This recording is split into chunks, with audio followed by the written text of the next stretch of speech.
Muy buenas noches a todos. Vamos a empezar con la clase de sucesiones del día de hoy, martes 8 de agosto.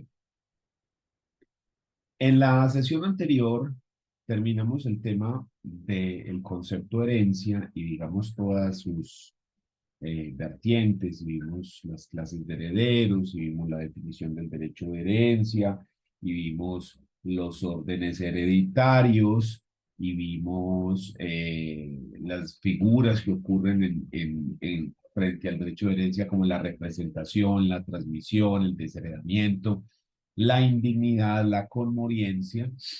Y terminamos pues con el tema de las clases de herederos. Y a partir de ahí empezamos a hablar de eh, el tema referente a la sucesión.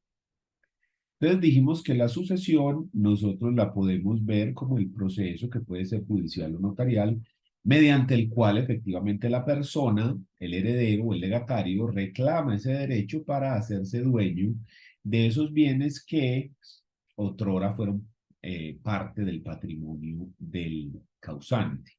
¿Estamos? Entonces, terminamos el tema hablando de que la sucesión tiene una doble regulación. Tenemos la regulación sustancial que está en el Código Civil, específicamente en los artículos 1008, 1442, y es aquí donde se regula de manera sustancial la figura. ¿A qué nos referimos cuando mencionamos que se regula de manera sustancial? Nos referimos a que ahí vamos a encontrar qué es una sucesión, qué es el derecho de herencia, quiénes son los herederos, los órdenes hereditarios, todas las figuras, los conceptos que son necesarios para entender cómo funciona la sucesión, a quién se le reparte, cuánto se le reparte, cómo se reparte, todo eso lo vamos a encontrar en este punto. En este punto encontramos todo ese tema, pero eso por sí solo no nos sirve, porque a nosotros de nada nos sirve con que nos digan los hijos reciben en primer orden y desplazan a los demás, y recibirán todos en partes iguales, pero ¿y qué hay que hacer para que efectivamente los hijos se vuelvan los propietarios de los bienes? O sea, ¿voy a dónde? ¿Qué hago? ¿Dónde hago fila o qué firmo? ¿Qué es lo que hay que hacer? Para eso, entonces, necesitamos las normas procesales. Estas las vamos a encontrar en el Código General del Proceso, de manera específica en el artículo 472 a 522, que es donde está regulado lo del proceso liquidatorio de sucesión. Sin embargo, también es preciso decir que dentro del Código General del Proceso, en el libro segundo, esto es el libro tercero, en la sección relativa al proceso liquidatorio, dentro del Código General del Proceso, que está dividido en libros, el libro segundo es el que nos habla de los actos procesales. Y dentro de ese libro segundo, nosotros definimos, por ejemplo, qué es una demanda, cuál es el contenido de la demanda, la admisión, inadmisión, rechazo de la misma, la contestación, los diferentes medios probatorios, los diferentes medios de impugnación. Entonces, toda esa parte general de los actos procesales también hace parte de esa regulación, porque indudablemente al ser una parte general, también vincula a las sucesiones como tal. Lo mismo que lo que está en el libro primero del Código General del Proceso, que es lo referente a los sujetos del proceso. Allí encontramos, por ejemplo, cuáles son los jueces y a qué juez le corresponde una sucesión. Porque recordemos que la sucesión en juzgado se puede abrir básicamente en dos juzgados distintos. Se puede abrir ante un juez civil municipal si la sucesión es de menor o mínima cuantía, y ante un juez de familia si la sucesión es de mayor cuantía. ¿Sí? O si es de mutuo acuerdo, no importa que sea de mayor, mínima o menor, se puede abrir en notaría. Entonces, una notaría se puede abrir, perdón, una sucesión se puede abrir en juzgado o en notaría. Hagamos un cuadrito acá para que nos facilite la recordación. ¿Dónde se puede abrir una sucesión?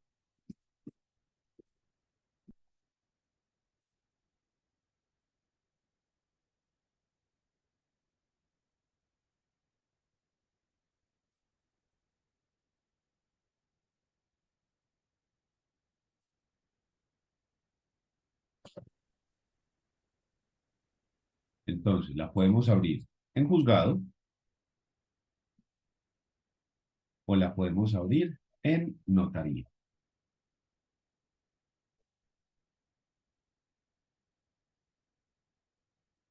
¿Cuál es la condición para abrir la sucesión en notaría? Que sea de mutuo acuerdo.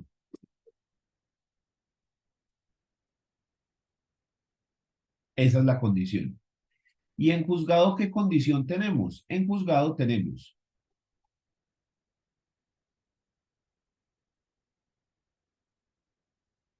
que si la sucesión es de mayor cuantía,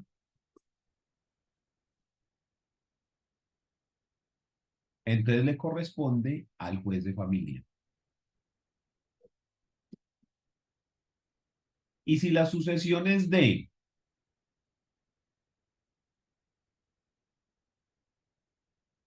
menor cuantía, menor o mínima cuantía,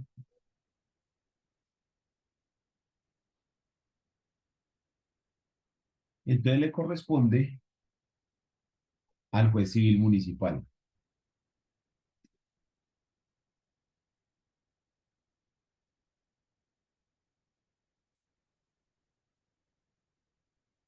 Pero en ambos casos, ¿el juez de dónde?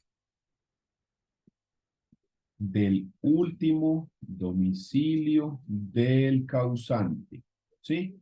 Los jueces, bien sea civil municipal o bien sea juez de familia, del último domicilio del causante, no donde murió, no donde otorgó testamento, sino del último domicilio del causante.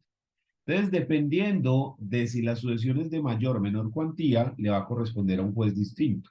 ¿Eso en dónde está? ¿Usted en dónde encuentra eso? Como les digo, en el Código General del Proceso, en el libro primero, que es el relativo al de los sujetos procesales, específicamente en el juez, en el artículo 17, donde se mencionan los jueces municipales en única instancia, y en el artículo 18, donde se mencionan los jueces civiles municipales en primera instancia.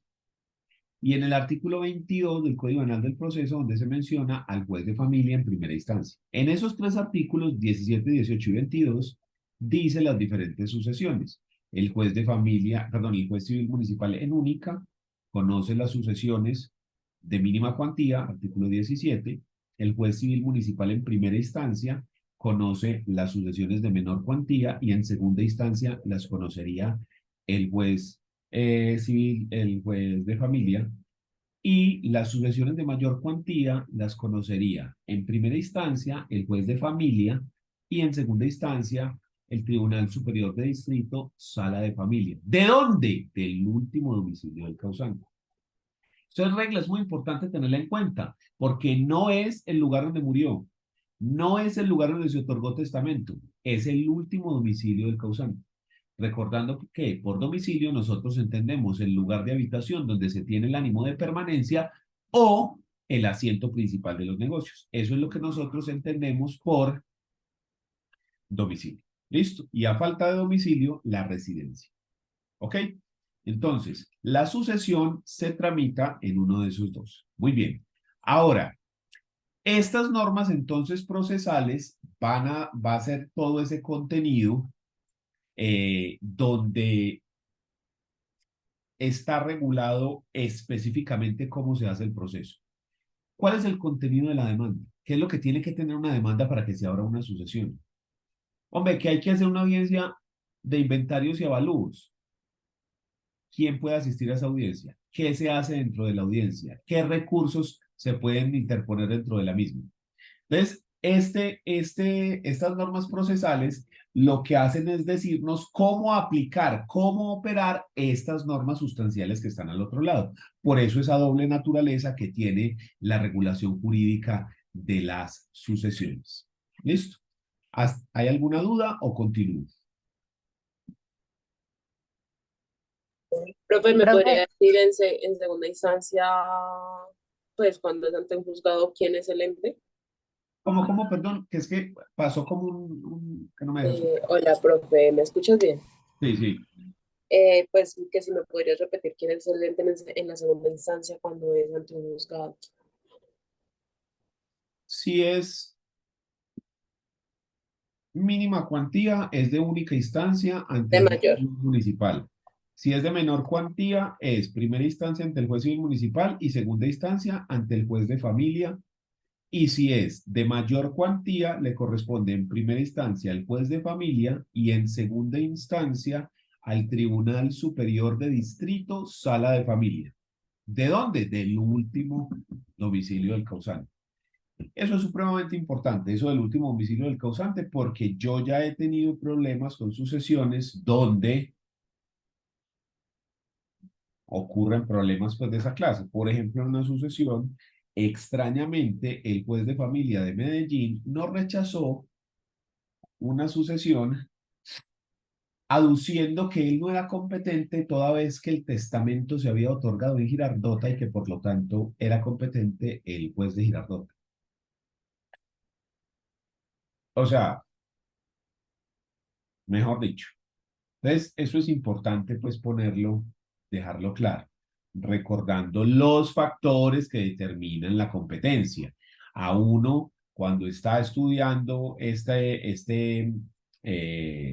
carrera en instituciones procesales o en teoría general del proceso, depende de cómo se llame, le enseñan los factores que determinan la competencia, que es el factor subjetivo, el factor objetivo y demás. Si usted quiere acordar de eso porque no se acuerda, yo, de nuevo aquí en el canal de YouTube, usted puede buscar en las clases de instituciones procesales donde yo explico los factores uno por uno. Entonces aquí está, por ejemplo, la competencia, primer factor, subjetivo, objetivo, funcional, y luego el factor subjetivo, tal, tal, tal. Lo tengo incluso en varios puntos. Entonces, si usted quiere saber esto, lo quiere recordar, ahí se lo dejo pues. O puede coger cualquier libro de teoría general del proceso donde se explique los diferentes factores que determinan la competencia. La clave para las sucesiones es que la competencia se determina según el factor territorial por el último domicilio del causante, según el factor objetivo, según la materia, es materia de familia, y según la cuantía, es mínima juez civil municipal en única, menor juez civil municipal en primera y mayor juez de familia. ¿Listo? Eso es lo que nos queda por hoy. Entonces, ¿alguna otra duda? Yo quería pedirle un favor si me podía mostrar un segundito otra vez el cuadro que usted hizo de, sí, de la competencia de los jueces. Este. Sí, espere, profe, como la foto.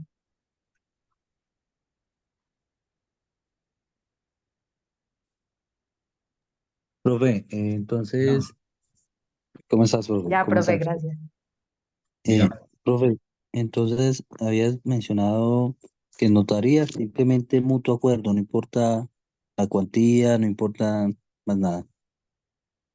Se, se, también se debe abrir en el domicilio del causante, pero aquí es más extensa la vaina, ¿cierto? Porque, pues, por ejemplo, si usted tiene bienes o si el causante tenía bienes en Medellín, en Envigado, en Sabaneta y en La Estrella, pues usted realmente podría abrirlo en cualquiera de ellos. Cualquiera de esos bienes puede ser el domicilio. ¿Estamos? Entonces, la idea es que sea también dentro del círculo. Usted tiene muchas notarías para escoger, pero básicamente cualquier lugar donde haya bienes inmuebles se puede utilizar como domicilio. ¿Sí? Am, Ahí con respecto a las notarías, pues uno cuando va en el ejercicio profesional, uno va cogiendo notarías, digamos, como más amigas, con las que uno va trabajando más fácil, bien sea porque tiene conocidos allá, porque le ha ido bien, porque son muy diligentes, en fin, ¿sí? Por ejemplo, yo generalmente utilizo la notaría Quinta de Medellín porque tengo buena relación con el notario, porque he llevado buenos procesos allá, porque siempre han sido muy diligentes, porque se han portado muy bien. Pero realmente no existe pues un factor específico que uno diga, no, es que usted lo tiene que hacer en tal parte. Ahí es una cuestión de preferencia, incluso la cercanía. Hay gente que dice, por ejemplo, no, yo vivo en el centro, entonces yo quiero ir a esta notaría que queda aquí en el centro a 2 cuadras de mi casa. Listo, perfecto, no hay problema. Estamos. Es más, yo a los clientes les digo lo que les acabo de decir. Yo utilizo la notaría quinta por ta, ta, ta, ta, ta, ta, ta. ¿Usted tiene alguna notaría de preferencia donde quisiese que lleváramos el proceso? Si dice que sí, pues nos vamos para allá. Si dice que no, pues escojo yo. Porque pues también algunos clientes se sienten más cómodos en una u otra parte. ¿Estamos? Entonces, continuemos. Vamos a pasar a hablar de otro tema. Y este tema se denomina las clases de sucesión. Las clases de sucesión. Y aquí vamos a encontrar 5 clases de sucesión, aunque una, la primera, tiene todos los asteriscos del mundo, pues. Tiene todos los asteriscos que usted se pueda imaginar. Entonces, empecemos por ahí. La partición en vida, que está regulada en el artículo 487, parágrafo del Código General del Proceso. ¿Cómo está el asunto con este artículo? Miremoslo. Entonces, lo primero que tenemos que hacer es, nos vamos para acá para el Código General del Proceso y vamos para el artículo 487, que es este artículo. Pero nos vamos para el parágrafo que dice, la partición del patrimonio que en vida espontáneamente quiera efectuar una persona para adjudicar todo o parte de sus bienes, con o sin reserva de usufructo o administración, deberá, previa licencia judicial, efectuarse mediante escritura pública en la que también se respeten las asignaciones forzosas, los derechos de terceros y los gananciales. En el caso de esto, será necesario el consentimiento del cónyuge o compañero, los herederos, el cónyuge o compañero permanente y los terceros que acrediten un interés legítimo podrán solicitar su rescisión dentro de los 2 años siguientes a la fecha en que tuvieron o debieron tener conocimiento de la partición. Esta partición no requiere proceso de sucesión. ¿De dónde sale este trabalenguas? Entonces, yo les he contado en repetidas oportunidades que el testamento en Colombia es una figura que está básicamente en desuso, que se utiliza muy, pero que muy poco. ¿Por qué? ¿Por qué no se utiliza el testamento? Que era algo, digamos, muy, muy normal hacerlo antes. Una de las principales razones es porque muchos testamentos se anulan y termina devolviéndose el caso a una sucesión intestada. Pero ¿por qué se anulan los testamentos? Los testamentos se anulan porque al ser un acto que le permite a una persona repartir su patrimonio después de su muerte, y este acto puede hacer que usted pueda repartir literalmente millones de dólares, o sea, cuanto usted tenga, usted lo puede repartir y se va a aplicar después de su muerte. Pues entonces, el legislador colombiano ha sido muy cuidadoso con esa figura para evitar cualquier clase de chanchullos y entonces le puso muchísima regulación. Pero cuando yo digo muchísima regulación, me quedo corto. El testamento es una figura hiperregulada. Hiperregulada. Tiene una barbaridad de cosas que lo regulan. Empezando por el monto que usted puede repartir. Porque a diferencia de otros países, usted no puede repartir libremente, ya lo hemos mencionado. En el primer y en el segundo orden hereditario, usted está limitado y solamente puede repartir libremente la mitad. Y la otra mitad sí la puede repartir al que quiera. Perdón, una mitad libre y la otra se la tiene que dejar a unos herederos en específico. Eso ya lo hemos mencionado, ¿sí? Incluso les puse este cuadrito donde se evidencia pues el tema y aquí estamos hablando solamente de cuánto puedo repartir. En el primer y segundo orden hereditario, yo puedo repartir libre la mitad. Es de libre disposición, se la puedo dejar a los legatarios, que pueden ser cualquier persona. Pero el 50% restante se llama mitad legitimaria y obligatoriamente se lo tengo que dejar a los legitimarios o herederos forzosos, que en el primer orden son los hijos y en el segundo son los padres. Entonces, ya es la primera limitante grave que tiene, la primera regulación compleja que tiene. Pero es que no es solo eso. Es que el testamento además tiene un montón de requisitos. ¿Sí? Entonces, aquí rápidamente, igual eso lo vamos a ver más adelante. Pero, por ejemplo, vea, estos son los requisitos de forma del testamento. Vea, capacidad para atestar, consentimiento, tal. Pero entonces también tenemos los elementos de existencia de los actos jurídicos, los elementos de validez de los actos jurídicos. Pero como hay diferentes clases de testamento, en específico 6 clases distintas, cada uno de esos testamentos tiene requisitos especiales. Entonces, por ejemplo, estos son los requisitos especiales del testamento abierto. ¿Sí? Pero cada testamento tiene que tener testigos y resulta que esos testigos tienen que tener unas condiciones especiales. Mire aquí la regulación de las cosas que no puede tener un testigo. No puede ser menor de 18, no hablar el idioma, todo esto para saber un testigo. No puede incurrir en ninguna de estas para que sea válidamente considerado un testigo.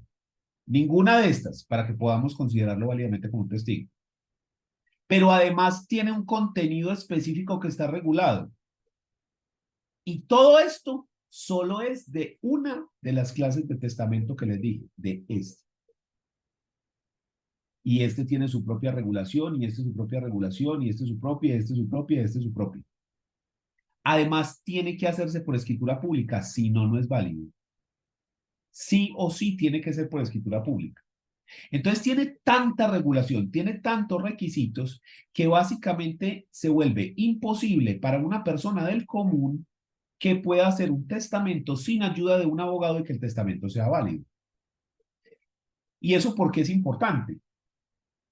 Porque cuando las personas empiezan a hacer testamentos y se empiezan a anular los testamentos por no cumplir con esos requisitos específicos que les mostré ahora, entonces se crea la idea generalizada de que el testamento es un acto endeble, es un acto que muy fácilmente se puede anular y que da como resultado entonces que no se respeta la última voluntad del testador y que lo que él quería termina pasando nada.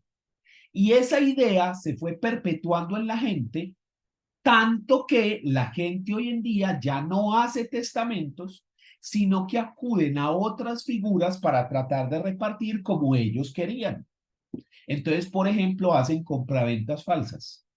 Entonces le hace una compraventa ficticia a un hijo.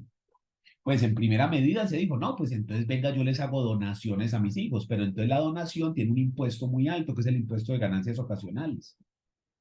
Entonces, no, pero ¿y qué hacemos, hombre? Esa ganancia ocasional está, no, pues gravísimo. O sea, yo le doy la cosa, me pongo a pagar un montón de plata.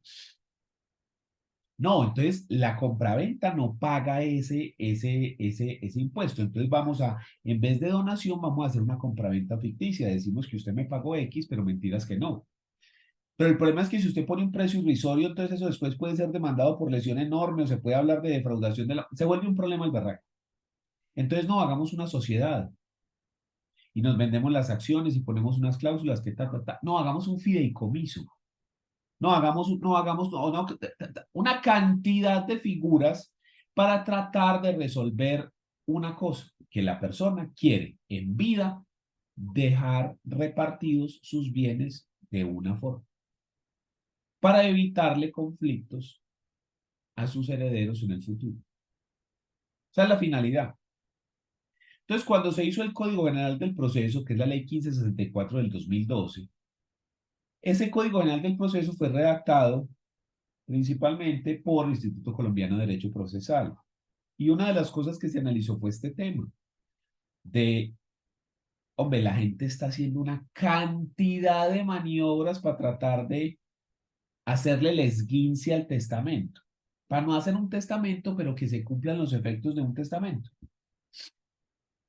El problema es que eso está dando lugar a otros miles de procesos demandando esos actos precisamente por ser defraudatorios, por no cumplir con tan.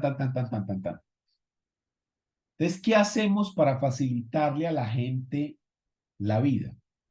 ¿Qué hacemos para que la gente pueda repartir tranquilamente de una manera más sencilla? Entonces, en vez de alivianar la carga, en vez de volver más sencilla la figura del testamento, más bien se inventaron una nueva, que se llama la partición en vida, donde usted en vida puede repartir sus bienes a sus herederos, respetando los órdenes hereditarios, los gananciales, porción conyugal, etc. Es decir, que usted pueda hacer su sucesión estando vivo. Y de esa manera se resuelve la necesidad de la gente. Claro, entonces usted puede repartir sus bienes como si fuese un testamento, pero lo reparte ya. Usted puede ver sus bienes repartidos. Excelente. Pero es que eso tiene un problema gigantesco. Ese modo de adquirir se llama sucesión por causa de muerte.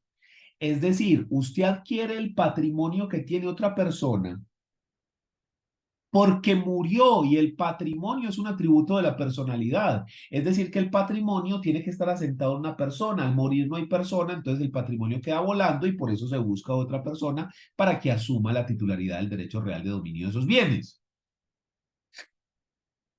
Pero si quito el elemento muerte, ¿por qué razón? ¿Cuál es el título y el modo por el cual usted está adquiriendo? Porque yo no puedo decir que esto es como el frutiño, que sabe a piña, parece piña, pero no es piña. ¿Estamos? Entonces esto es así. La partición en vida es así. Parece una sucesión, sabe a sucesión, huele a sucesión, pero no es una sucesión porque no hay muerte. Entonces esto es grave, tiene muchas implicaciones desde el punto de vista sustancial, porque está repartiendo los bienes y cuál es el título de adquisición. La partición en vida, es decir, creamos un nuevo título de adquisición, un nuevo modo de adquirir, un modo y un título nuevo.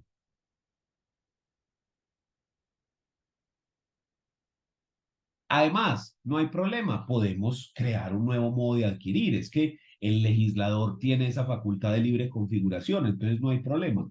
Pero espérate, los modos de adquirir son parte de las normas sustanciales. Es decir, esas normas sustanciales, como las que estábamos hablando ahorita del Código Civil, son las que determinan cuáles son los modos de adquirir. Pero yo les acabo de decir que esta figura de la partición en vida está regulada en el Código General del Proceso, que realmente es una norma procesal, o sea que es hasta un contrasentido desde el punto de vista del orden del sistema normativo, o sea, cómo dentro de una norma procesal vas a regular una figura sustancial. ¿Sí? Pero vamos a decir que el orden del sistema normativo no nos importa, que nosotros decimos, no importa, es mejor regular la figura. Ok, perfecto. No hay problema, nos hacemos los locos con el tema de que esto es una figura sustancial y de que esta es una norma procesal. Perfecto, pero entonces dígame que es un nuevo modo de adquirir o corríjame cómo es que usted está acomodando la sucesión aquí sin muerto y regúlemela bien, cómo se hace, cuál es el contenido de esa escritura pública, cuánto tiempo se tiene para hacer, cómo, qué es lo que debe contener esa licencia, todo eso. No, no. Lo único que tiene el Código General del Proceso al respecto de esa figura es este parágrafo, desde aquí hasta acá. En el Código General del Proceso no hay nada más. Eso es todo, ya. O sea, estamos creando un nuevo modo de adquirir. Estamos tergiversando la sucesión para poder repartir los bienes sin muerto. Estamos creando todo un nuevo proceso. Y ni siquiera nos da para crearle un artículo independiente. Ni siquiera un artículo, tiene que ser un parágrafo de un artículo. Entonces, ese es el problema con la partición en vida. Sin contar que hay otros miles de millones de problemas, lo que le digo, ¿cuál es el modo de adquisición? ¿Cuál es el título? No, no, no, es que es sucesión, pues es que la sucesión es por causa de muerte, entonces, o sea, lo acomodaste a la fuerza. Sí. Ah, ok. Vení, pero entonces, ¿qué pasa? Si yo tengo que respetar mis herederos forzosos, ¿qué pasa si yo hoy hago una sucesión y hoy en día yo tengo una hija en este momento? Entonces yo le reparto a mi hija y la mitad para mi esposa. Y resulta que en 10 años ya no tengo una hija, sino tengo tres.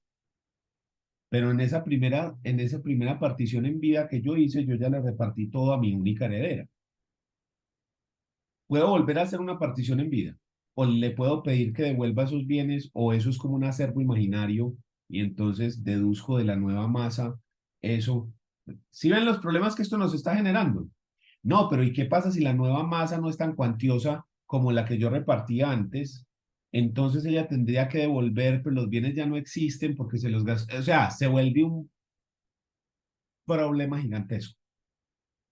Entonces, eso está ahí, existe, está regulado, se demandó en constitucionalidad incluso y la Corte dijo que eso era una maravilla. Se puede hacer, pero yo no lo recomiendo a nadie. Salvo que usted me diga expresamente, yo quiero hacer una partición en vida, yo no se lo recomiendo. ¿Por qué? Porque a mi modo de ver, genera mucho más problemas de los que resuelve. Si usted a mí me pregunta, yo le digo, hago un testamento. Es que si yo le asesoro a hacer el testamento se cumple, el testamento no se va a caer, pero porque yo soy abogado experto en familia, ¿sí?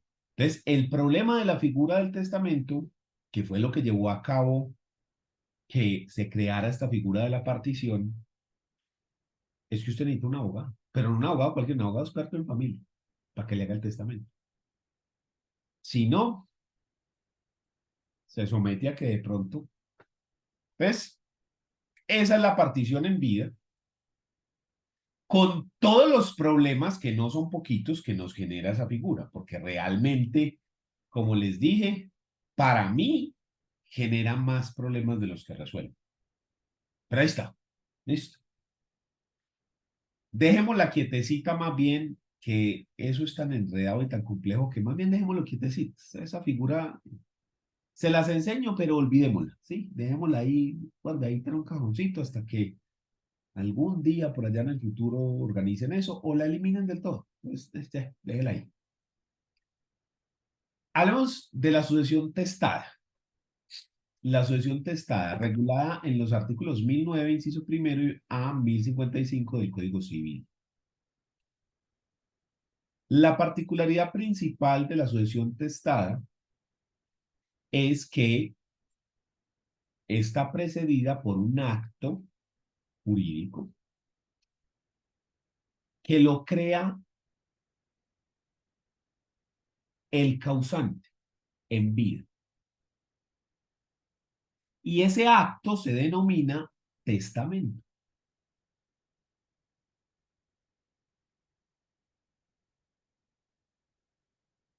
¿Y cuál es la finalidad del testamento? El testamento es un acto que tiene como finalidad repartir los bienes después de la muerte. Es decir, que el mismo causante decida cómo y a quién se reparten sus bienes después de su muerte. Entonces, lo que llega a ser el testamento es a modificar la forma como se reparten los bienes si no hay testamento. Llega a modificar las leyes de la sucesión intestada. Esa es la idea del testamento, modificar las leyes de la sucesión intestada.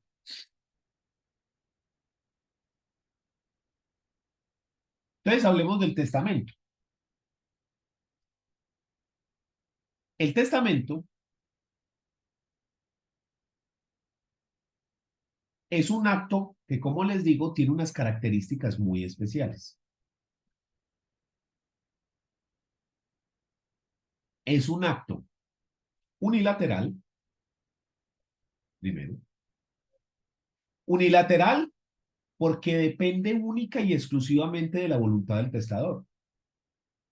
El testamento solo se puede hacer una persona puede hacer el testamento. No pueden haber dos personas haciendo un testamento a la misma vez. Si yo quiero hacer testamento y Pedro quiere hacer testamento, a cada uno nos toca hacer un acto independiente, no lo podemos hacer a la misma vez. Ni así seamos casados, ni padres e hijos, ni hermanos, ni nada. Un acto independiente. Y depende única y exclusivamente de la voluntad del testador. Si yo quiero desheredar, desheredo. Si le quiero dejar a Pedro, le dejo. Si no le quiero dejar, no le dejo. Si quiero nombrar albacea, lo nombro. Si no lo quiero nombrar, no lo nombro. ¿Ya? Un albacea es un administrador de bienes que yo nombro por testamento para que administre los bienes desde el momento en el que se muere la persona y hasta que se termine la sucesión. Entonces es un acto unilateral porque depende única y exclusivamente de la voluntad del causante. Pero también es un acto declarativo dispositivo. ¿Por qué esa doble naturaleza? Declarativo dispositivo. Porque si bien nosotros sabemos que la función principal del testamento es disponer de los bienes, disponer del patrimonio después de la muerte, para que después de la muerte del causante se repartan los bienes según su voluntad, el testamento también es un acto declarativo que sirve para crear, modificar o extinguir derechos, obligaciones o situaciones jurídicas. Ejemplo, mediante un testamento yo puedo desheredar a alguien. Eso es una declaración que tiene unos efectos jurídicos. Yo puedo reconocer un hijo y al reconocerlo establezco la filiación y establezco el derecho de herencia, por ejemplo. Yo puedo crear el cargo, por ejemplo, del albacea, que como les decía es un administrador de bienes que tiene como función administrar los bienes desde el momento en el que fallece el causante y hasta que se termine la sucesión.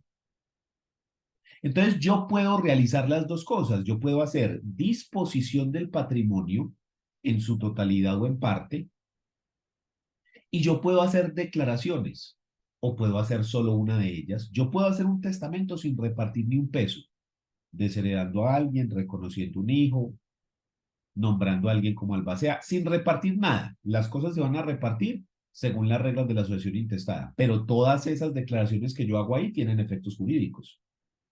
O puedo hacer un testamento únicamente con disposición del patrimonio, sin ninguna declaración adicional a disponer del patrimonio. O lo puedo combinar. Entonces, cuando yo digo que es declarativo dispositivo, es por eso, porque puede tener esa doble naturaleza, puede tener esas dos cosas. ¿Estamos? Es un acto personalísimo. Es nuestra tercera característica. Y nos referimos que es personalísimo porque yo no lo puedo delegar. Yo no puedo delegar el otorgamiento de un testamento. Lo tengo que otorgar yo mismo. Yo no puedo otorgar un testamento por poder. No puedo apoderar a alguien. Esta es la razón por la cual incluso los enfermos que no se pueden levantar, que están en el hospital y no pueden salir o en su casa, pueden solicitar que un notario se desplace hasta su domicilio o hasta el hospital a recibirle el testamento. Porque es un acto personalísimo. Yo no puedo delegar esa función. Solamente yo lo puedo hacer. Entonces es un acto personalísimo. Es un acto solemne, hipersolemne diría yo. ¿Pero por qué solemne? Porque tiene que cumplir con una cantidad de requisitos. Requisitos de forma, de contenido, requisitos de validez, elementos de existencia, una cantidad de cosas. Entonces es un acto solemne, hipersolemne, ¿cierto? Pero tiene otra característica muy importante.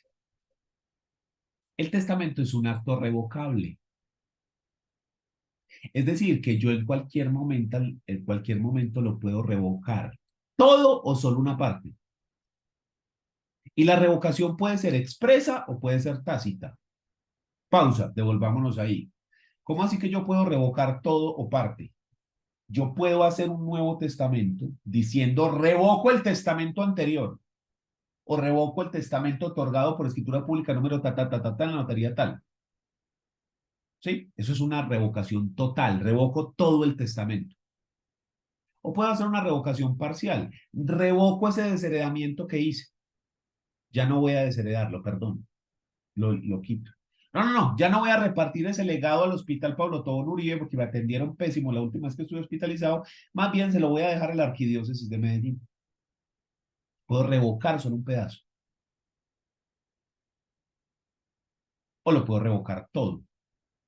Casi todos los testamentos, cuando usted busca una minuta de testamento en Google, casi todos tienen una cláusula que dice, antes de ahora no he otorgado testamento alguno, pero si alguno apareciese, lo revoco expresamente por este, que será el que tendrá validez. Y ese a su vez puede ser revocado por otro y por otro y por otro y por otro, porque la naturaleza de este acto es que sea revocable. Solamente se transforma en un acto irrevocable después de la muerte del causante. A partir de ahí ya no se puede revocar por obvias razones. ¿Estamos? Porque quien tiene la facultad de revocarlo al ser un acto personalísimo es única y exclusivamente el causante. ¿Estamos? Entonces es un acto revocable. Yo me puedo arrepentir, lo puedo cambiar en su totalidad o lo puedo cambiar en una parte. Pero también les dije que puede ser revocable de manera expresa o de manera tácita. De manera expresa es como esa cláusula que les digo, revoco el testamento anterior, revoco el desheredamiento que hice en el testamento tal y tal y tal y tal anterior. Eso es una revocación expresa. Pero también puede haber una revocación tácita. Ejemplo, se llega y se otorga el testamento y se dice, es mi voluntad que el 50% de libre disposición le quede al Hospital Pablo Tobón Uribe. Todo el 50% de libre disposición al Hospital Pablo Tobón Uribe. Pero al año se hace un nuevo testamento y se dice, es mi voluntad que el 50%, todo el 50% de libre disposición le quede a la Arquidiócesis de Medellín. Yo ahí no dije de manera expresa que revocaba la anterior. Pero al volver a repartir ese mismo monto a un sujeto distinto, pues estoy dejando sin efectos el anterior. Entonces, ante esos dos testamentos, el que dice el 50% para el Pablo Tobón y el 50% para la arquidiócesis, ¿cuál de los dos es el válido? El más nuevo, el más actual, el último que se hizo en el tiempo, el último, ¿sí? El más cercano a la muerte, ¿ya? El más antiguo, el que está más atrás en el tiempo, va quedando sin validez. Entonces, la revocación puede ser expresa, revoco tal, o me quedo callado y vuelvo a repartir de cero y hago un nuevo testamento, porque es que yo en un testamento cojo, vea, para Juan, para Alberto, para María, para José, y reparto todo. Y luego a los 2 años hago otro testamento y le reparto a otra gente distinta todo lo mismo. Es una revocación tácita.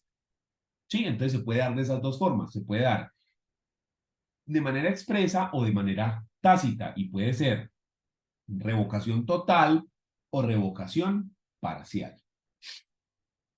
El testamento también es un acto a título gratuito.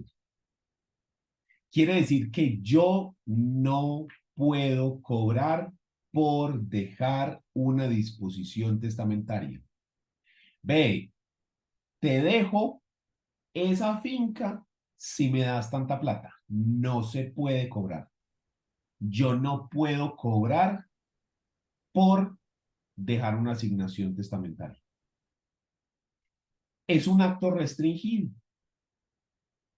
¿Y cómo que es restringido? Que usted no es libre totalmente, está restringido por las asignaciones forzosas.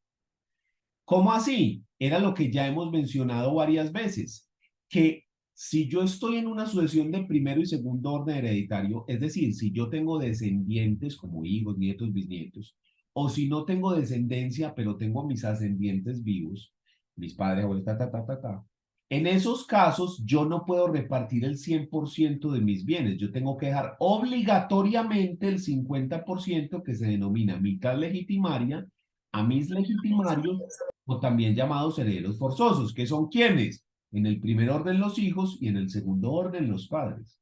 Solamente puedo repartir libremente el 50% que es el equivalente a la libre disposición, que se la puedo dejar a los legatarios, que puede ser cualquier persona natural o jurídica. Pero si es una sucesión de tercer orden, o sea, hermanos, que yo no tengo ni descendencia ni ascendencia, sino hermanos, o es una sucesión de cuarto orden, donde yo no tengo descendencia, no tengo ascendencia, no tengo hermanos, sino sobrinos, o una sucesión de quinto orden, donde yo no tengo descendencia, yo no tengo ascendencia, yo no tengo hermanos, no tengo sobrinos, sino que es el ICBF. En ese caso, sí, el 100% es de libre disposición. Entonces, esta regla que nos dice que el testamento es un acto restringido por las asignaciones forzosas, ese le tenemos que poner un asterisco porque es para los casos de sucesiones de primer y de segundo orden hereditario. Porque las sucesiones de tercer, cuarto y quinto orden hereditario sí es el 100% de libre disposición. ¿Estamos? Y el último es que es un acto condicionado porque solamente va a surtir efectos a partir de que se cumpla una condición específica. ¿Cuál? La muerte del causante. No cumplirá, no tendrá ningún efecto jurídico sino hasta que ocurra la muerte del causante. Entonces, estas son las características del testamento. ¿Quién tiene alguna duda frente a las características? Profe, yo tengo una pregunta. Qué pena, pero yo tengo una pregunta. Cuando usted menciona de que el testamento puede ser revocable, pero digamos que sí, la persona hace un nuevo testamento, pero resulta de que falló con algún requisito de validez, ¿el testamento anterior queda siendo válido o no? En caso de Sí, que... porque si yo digo, el testamento anterior queda sin efectos, pero ¿por qué alguien me está poniendo una pistola aquí? Se elimina y entonces ¿qué? El anterior queda con efectos. Sí, perfectamente. Sin ningún problema. El anterior queda como válido. Porque al desaparecer el testamento donde se revoca, esa cláusula de revocación ya no está, entonces el vigente es el anterior. ¿Estamos? Por eso también hay que hacerlo bien. Porque entonces si usted no lo hace bien, y no es que lo están amenazando, sino que la embarras con un elemento que la ley determina, y por eso se anula, entonces se aplica lo que decías anterior, que ya no era lo que vos querías porque vos lo cambiaste. ¿Sí? Esos son los problemas de esta regulación tan severa que tiene la figura. ¿Sí? Esas son esa clase de vainas. ¿Ya? ¿Alguna otra? Profe, Dígame. no, profe, el testamento, a ver, una persona puede hacer 10 testamentos, puede hacer los testamentos que quiera, pues, eh, y el último, no, el último lo hizo, bueno, un hijo, una hija reconocida en el último momento, bueno, la reconoció y lo hizo y se lo dio a ella lo guardó hasta que fallece, ¿cierto? Entonces, después ella saca ese testamento con tal de que esté notariado todo, pues legalmente constituido todo, Pero entonces no lo tiene guardó validez. ella guardó una copia. El testamento original lo guardó fue el notario. Ok, el testamento original siempre lo guarda el notario. Sí, sí, porque es que acuérdese que en una notaría usted puede hacer muchos actos, pero hay dos actos que la gente tiende a confundir. Una cosa es la autenticación o presentación personal, eso es una cosa, y otra cosa es el otorgamiento de una escritura pública. ¿Qué es una autenticación o presentación personal? Yo voy con un documento, cualquier documento, vamos a decir este papel, y yo le digo, señor notario, vengo a que autentique mi firma. Entonces el notario dice, ah, qué bien, ¿esta es su firma? Muy bien, présteme su cédula. Entonces, está en la cédula y escanean el código que tiene en la parte de atrás. Ponga su dedo, una foto aquí. ¿Sí? Listo, muy bien. Siga, por favor, y cancela 7.000 pesos. Y entonces le ponen a usted aquí un sello que dice, el día tal, a tal hora, se presentó Daniel Lopera y exhibió la cédula tal, mira aquí la foto del man, y firmó este documento. Y ese documento puede decir ahí lo que sea. ¿Sí? Puede ser un poder a un abogado, puede decir, soy hincha de Atlético Nacional a morir, no hay problema. ¿Sí? Puede decir cualquier contenido, porque lo único que está haciendo el notario es constatar que esta firma que está acá sí coincide con la de la persona de la cédula. Eso es lo que llamamos una presentación personal. O la otra es autenticar, que es cuando yo llevo dos documentos y yo le digo, vea, señor notario, yo tengo este documento, quiero que le saque una copia y que usted certifique que esta copia que usted me sacó es exactamente igual a esta otra copia. Entonces él llega, saca la copia y luego le pone un sello a este, que es el nuevo, la copia, y dice, este fue tomado directamente del original y no tiene modificación. Eso es lo que llamamos una autenticación, ¿ya? El anterior fue el que llamamos una presentación personal, donde yo puedo decir que Daniel Lopera vino el día tal y tal y tal, a tal hora y firmó ese documento. Si usted hace eso con un testamento, no sirve para nada. Ese testamento sirve para absolutamente nada. Reciclaje, es reciclaje. Porque lo que yo tengo que hacer en una notaría para que el testamento sea válido es otorgar una escritura pública. ¿Qué es esto? Yo puedo llegar a una notaría y decirle, señor notario, yo vengo a otorgar una escritura pública. Esto implica que un funcionario de la notaría que se llama protocolista le recibe a usted la información y él la va a verter a un escrito que puede contener cualquier acto o negocio jurídico, desde lo que le digo, pedirle el cuadro de la novia por escritura pública, es una historia real, un compañero de la universidad lo hizo, hasta vender una casa, otorgar un testamento, celebrar un matrimonio, ¿ya? ¿Qué tiene de especial esto?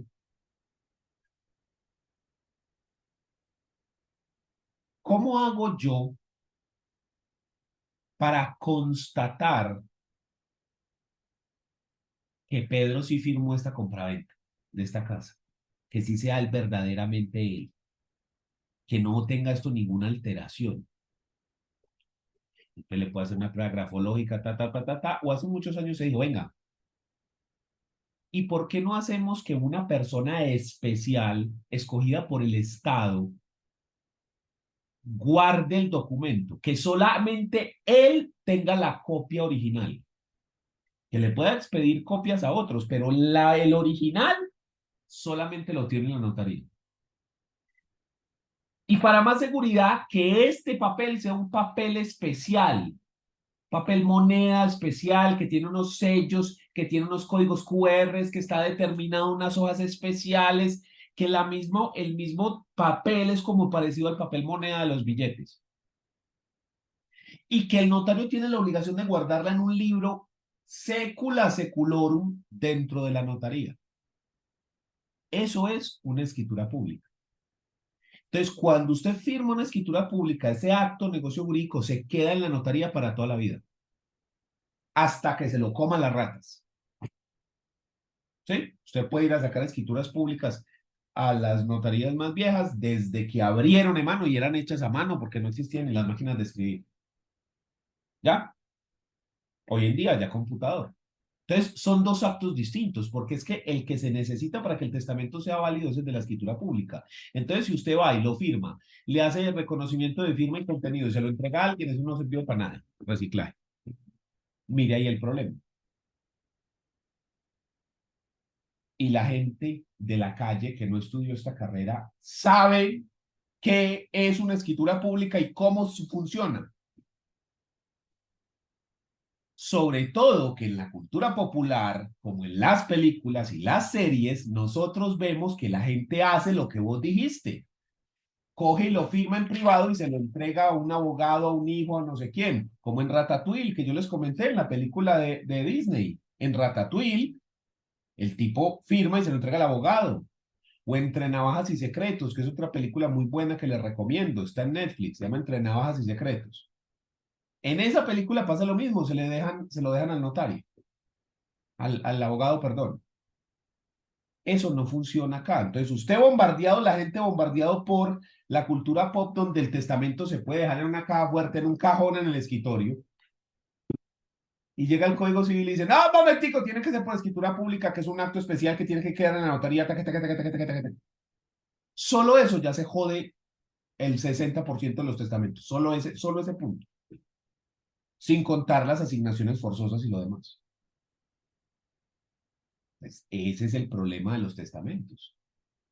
Pero vamos siguiendo, es que apenas estamos empezando con el tema del testamento. Que cuando empezamos a hablar de sucesión testada, espérese y verá que usted ya va agarrando toda la onda, va agarrando todo el panorama completo. Calma. Míreme pues esto. Quien no puede testar en Colombia, quien no puede testar. En Colombia no pueden otorgar testamento, lo dice el Código Civil, los menores de 12 años. Los que están interdictos por demencia.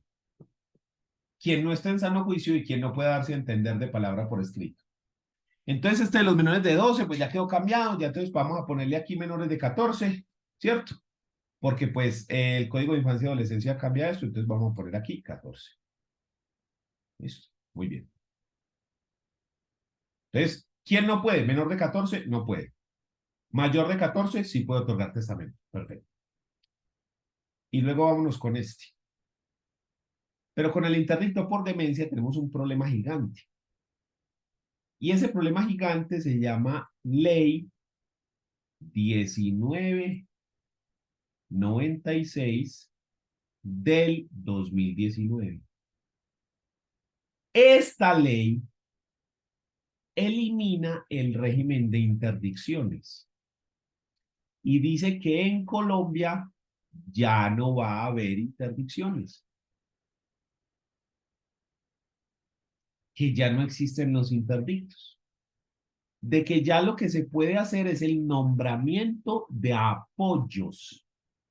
Entonces, cuando tenemos una persona que tiene un problema psiquiátrico o psicológico que le dificulta la comprensión de sus actos, ya no se le va a declarar interdicto por demencia o interdicto por discapacidad mental absoluta o relativa, como estaba antes, sino que ya se le nombra un apoyo. Pero esos dos regímenes tienen una cuestión muy distinta, algo que los divide, un parteaguas gigante.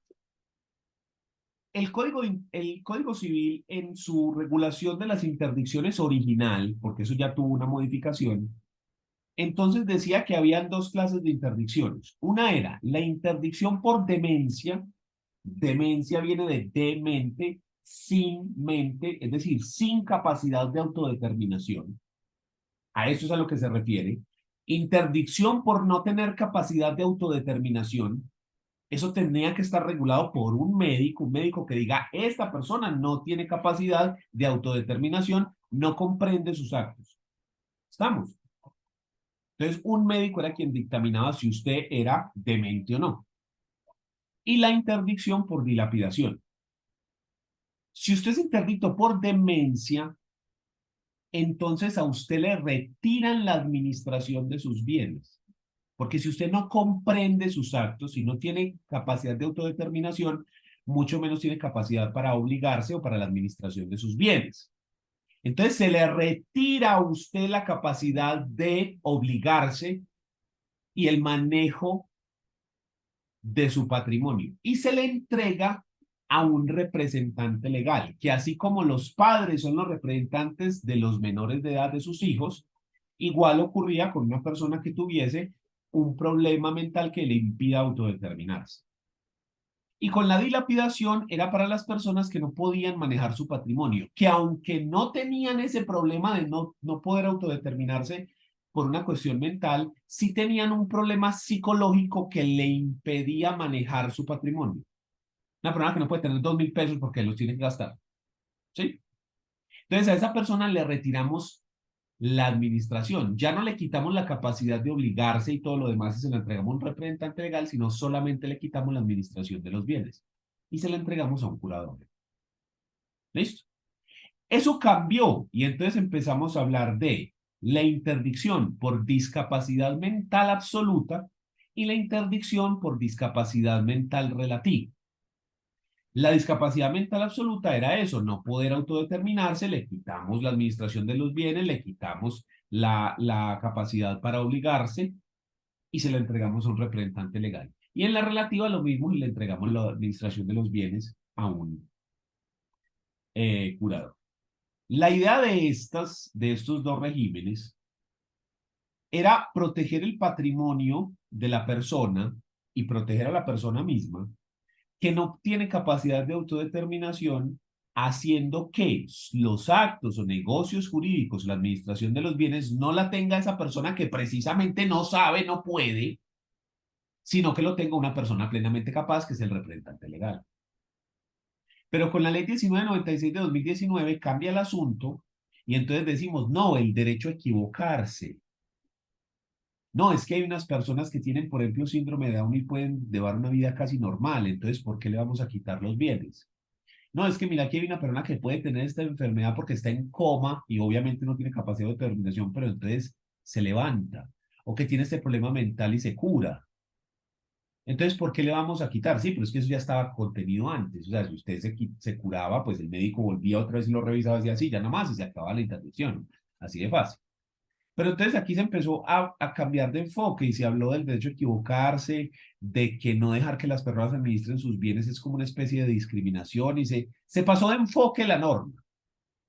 Y entonces se dijo, no, no, no, no, ya esto no existe, ya todas las personas siguen siendo capaces, las personas siguen manteniendo la capacidad de administración de los bienes, la persona sigue teniendo la capacidad de obligarse, pero en algunos casos se le nombra un apoyo, que no decide por él, que no toma las decisiones en nombre, sino que ayuda, de ahí su nombre, apoyo, a que la persona comprenda los actos. Pero quien tiene la última palabra es el sujeto todavía. Toda esta explicación para decir que ese cambio de paradigma nos genera un problema, porque es que el Código Civil nos dice que el interdicto no puede testar. Y tiene sentido, porque si no puede realizar actos o negocios jurídicos, si no tiene esa capacidad, pues mucho menos un acto de negocio jurídico en el cual está la disposición de sus bienes. Pero luego aparece esta ley. Entonces, según esta ley, si usted tiene un apoyo, sí puede otorgar testamento, porque usted permanece con esa capacidad para determinar, sí. Pero para hacer los actos jurídicos, usted requiere el apoyo. No es que se necesite y que si el apoyo no da el consentimiento no se hace, porque lo que le digo, la última palabra tiene la persona, pero se requiere el apoyo, de ahí su función. Pero es que yo le acabé de decir que esto es un acto personalísimo. Entonces, esta característica no encaja históricamente con esa norma. Profe, entonces una persona que tenga un apoyo puede otorgar testamento. Pues según el espíritu de esta norma, sí. Pero como les dije antes, los testamentos se han ganado su mala fama, se han ganado entrar en desuso porque la gente los demanda por cualquier cosa y se termina sin aplicar. Entonces, si usted me da un consejo, ya usted lo que quiere es mi asesoría jurídica, que yo lo asesore, es decir, que lo guíe para tomar la mejor decisión. Yo no haría que una persona que tenga apoyo otorgue un testamento. Me parece que eso deja abierta todavía la discusión, me parece que eso puede generar la nulidad del testamento, me parece que eso desnaturaliza el acto, o sea, creo que esa norma no pensó en este tema. Creo que esa norma no fue hecha teniendo en cuenta ese tema y si no le faltó poner ahí una regulación especial para este caso, pero no lo tiene, entonces ahí le dejo eso. Eso queda como un gran interrogante. Listo. Y luego está quien no esté en sano juicio. ¿Y a qué nos referimos con esto? Con que quien no esté en sano juicio. Es decir, si usted está bajo los influjos de sustancias alucinógenas o alcohólicas. Esto incluye medicamentos, porque hay medicamentos que alteran el sistema nervioso central, pueden alterar la percepción, generar alucinaciones, cambios de humor, ¿sí? Cantidad de cosas. Entonces, ¿cómo puedo verificar yo que la persona está en sano juicio? Varias cosas. Lo primero es que cuando uno va a otorgar un testamento, usted llega a la notaría y el notario le hace una pequeña entrevista. Buenos días, ¿usted qué viene? ¿Qué día soy? ¿Cuál es la fecha? ¿Quién es el presidente? ¿Qué acto vas a hacer? ¿Por qué lo vas a hacer? Y demás. Esa pequeña entrevista es para constatar un poco este tema del sano juicio. Porque una persona que llega arrastrando las palabras así como la olímpica, pues usted ya reconoce que está bajo el influjo de algo. Es más, cuando son personas de avanzada edad, 75 para arriba, los notarios piden una cosa que no se exige en la norma, pero ellos la piden para curarse en salud, que tiene que ver con este tema. Y es un certificado médico donde se diga por el médico de la EPS que la persona está ubicado temporioespacialmente. Es decir, que no tiene una demencia senil o que no tiene o que no está bajo el influjo de algún medicamento que, como les digo, altera el sistema nervioso central. Porque, por ejemplo, la persona está en el hospital y le dije que el notario se puede desplazar hasta el hospital o hasta la casa a recibir el testamento del moribundo. Pero ¿y qué pasa si esa persona está bajo el influjo de una cantidad de medicamentos que alteran el... ¿Sí? La morfina, por ejemplo. ¿Sí? Pues genera este coso. Y, por ejemplo, esta droga que utilizan en Estados Unidos, el fentanil, ¿qué se llama? Eso es un opioide como la morfina, mucho más potente incluso, pero se podría administrar médicamente a unos casos extremos y eso vuelve ustedes han visto los noticias, lo vuelve como zombies. Ahora usted me va a decir que una persona bajo los efectos de eso va a otorgar, no, ¿cierto? Entonces se hace lo de la entrevista con el notario, ¿sí? Y ahí se nota, pues la persona, usted lo ve y usted, no viene, pero... O incluso la solicitud de certificado médico que efectivamente nos hable de este tema y nos diga que la persona no, no tiene ese problema. Muchos testamentos se atacan por ese tema. No, es que mire que la persona estaba en un tratamiento, mire la historia clínica, está en un tratamiento de tal y está bajo los influjos de los medicamentos tales y tales y tales, y esos medicamentos afectan, entonces no estás en juicio. Mire que en la historia clínica dice que la persona estaba con Alzheimer, no es juicio. Mire que acá en la historia clínica se establece que la persona sufría de demencia senil. ¿Sí? Entonces, eso hace que los testamentos también se caigan. Entonces, por eso es que los notarios exigen algunas veces, no siempre, lo que les digo, sobre todo para personas de avanzada edad, que se presente, o que están enfermas, que se presente esta clase de solicitudes. De resto, es así con la entrevista, con esa presentación personal del sujeto, que el notario puede de ahí colegir que está o no está. Y el último es quien no pueda darse a entender de palabra o por escrito. Es decir, una persona que no puede hablar, ¿puede otorgar testamento? Sí, porque puede escribir. Pero si no puede hablar ni puede escribir, pues ¿cómo hace para darse a entender? De ahí el problema. ¿Listo? Si no se puede dar a entender de ninguna forma, jodidos. Imagínense un chino, llega un chino que no habla inglés, no habla español, no habla sino chino, y no entiende sino chino, va a otorgar testamento. ¿Cómo sabemos que va a otorgar un testamento? Jodidos. Estamos, nadie habla chino, solo él. Y él ni entiende el español, ni lo habla, ni lo escribe, ni lo lee, ni nada. ¿Cómo hacemos para...? No, jodidos. Estamos. Pero entonces, si esas son las reglas que dicen quién no puede otorgar testamento, entonces, ¿quién sí puede otorgar testamento? Entonces, en Colombia, ¿quién sí puede? Los colombianos extranjeros, no hay problema con que sea un extranjero. Las personas que estén domiciliadas o de tránsito, mayores de 12, si le ponemos el 14 aquí por lo del Código de Infancia y Adolescencia, el código dice 12, pero ponemos el 14 por el Código de Infancia y Adolescencia. El lúcido mental, ya hablamos de él, y quien se pueda expresar claramente de forma verbal o por escrito. Todos estos pueden otorgar un testamento. ¿Sí?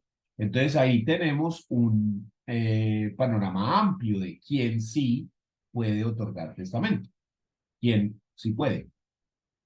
Listo, entonces ya quedó tachado quién sí puede y quién no puede. Mire que cada vez vamos sumando más regulación, más regulación, más regulación al testamento. Hablemos de los requisitos de forma. Requisitos de forma del testamento. Entonces, empezamos. Capacidad para testar, mayores de 12 años. Lo que dice el Código Civil. Lo que le digo, entramos ahí con la discusión del Código más de adolescencia, pero lo que dice el Código Civil son 12.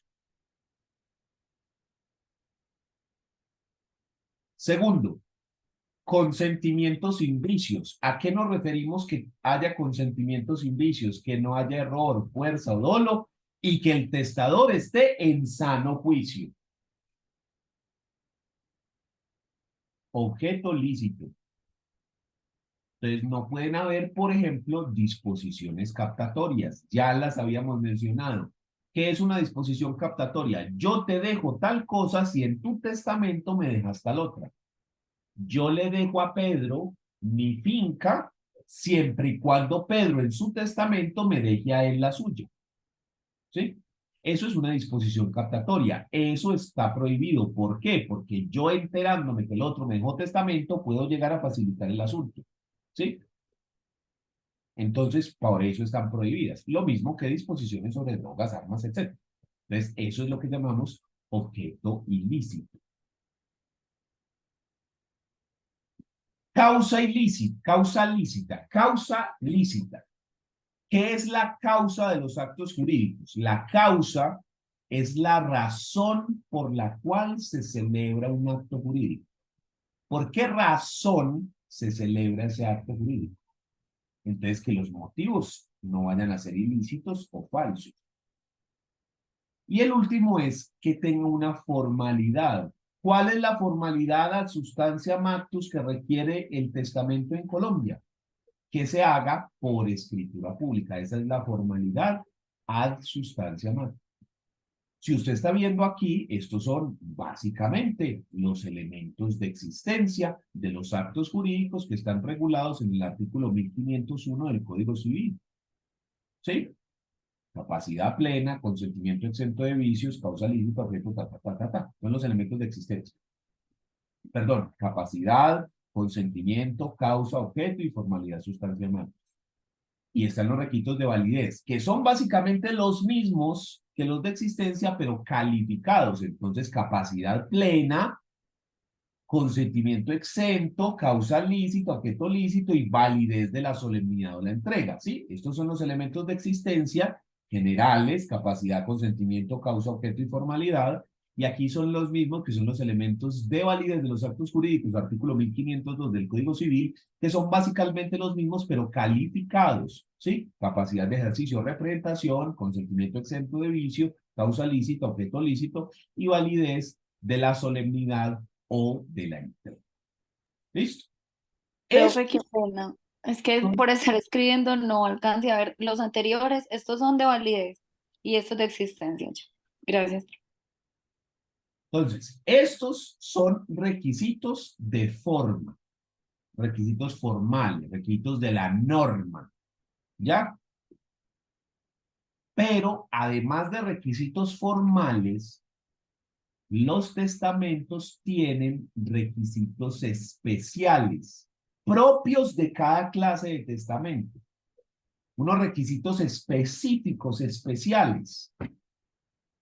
Pero para poder hablar de los requisitos especiales,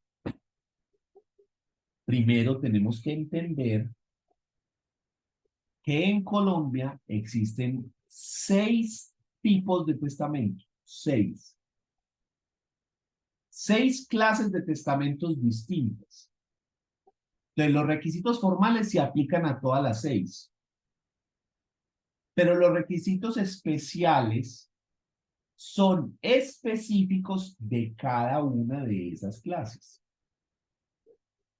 ¿Cuáles son estos 6 tipos de testamento?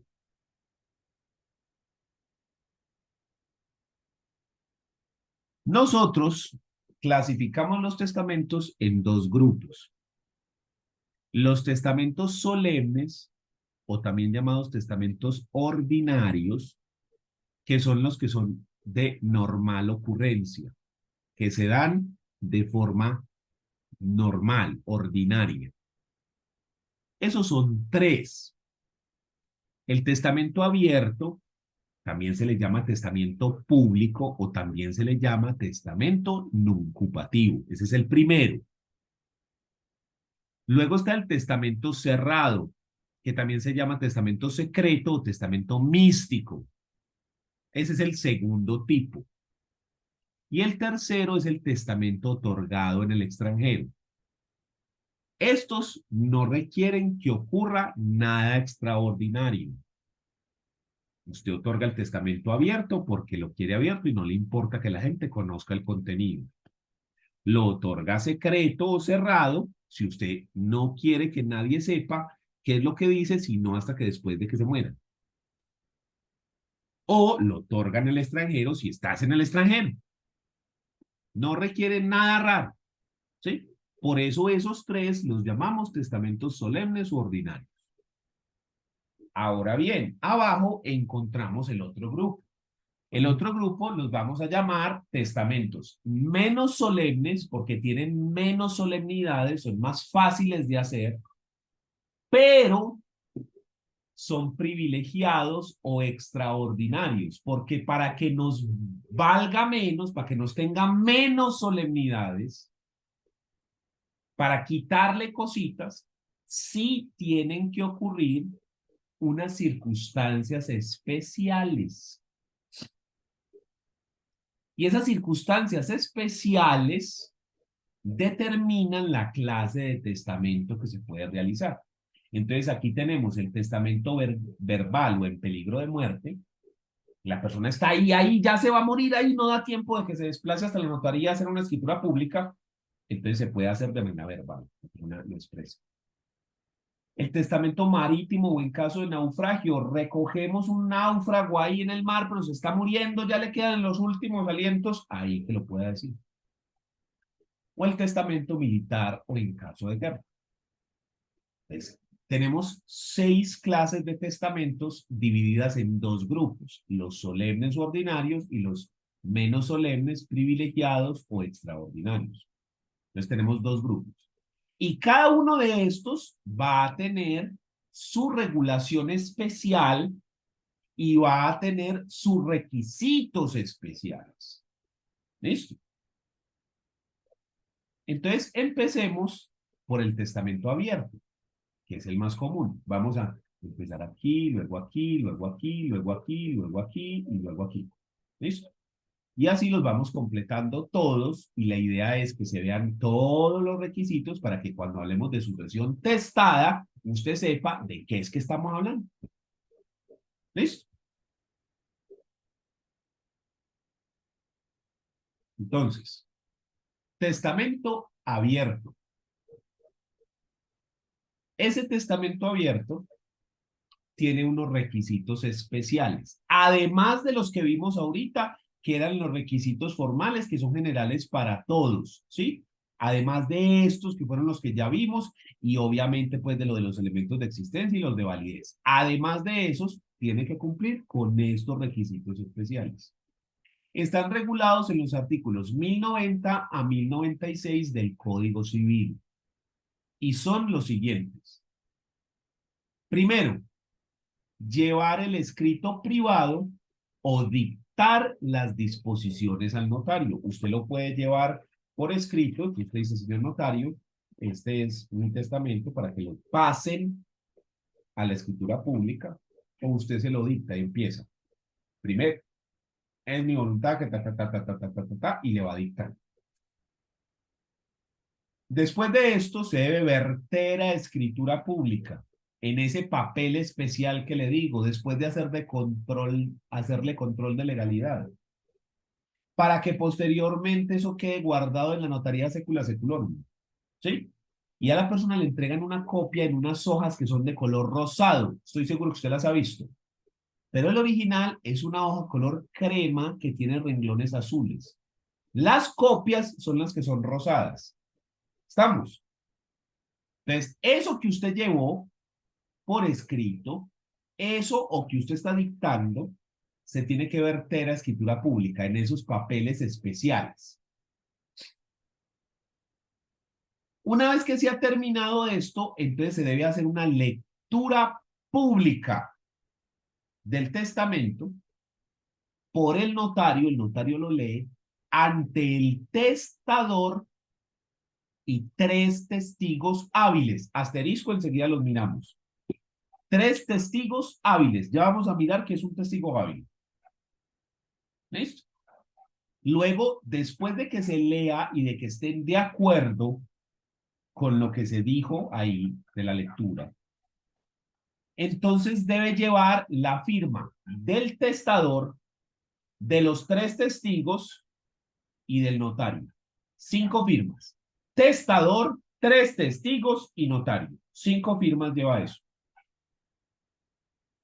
Y posteriormente a eso, entonces se hace registro de esa escritura pública en la oficina de registro de instrumentos públicos. Y en caso de que no haya notario, se hace ante 5 testigos y requiere publicación ante el juez de familia. Estos son los requisitos que tiene que tener un testamento abierto. Ahora bien, ¿qué es un testamento abierto? Mire acá.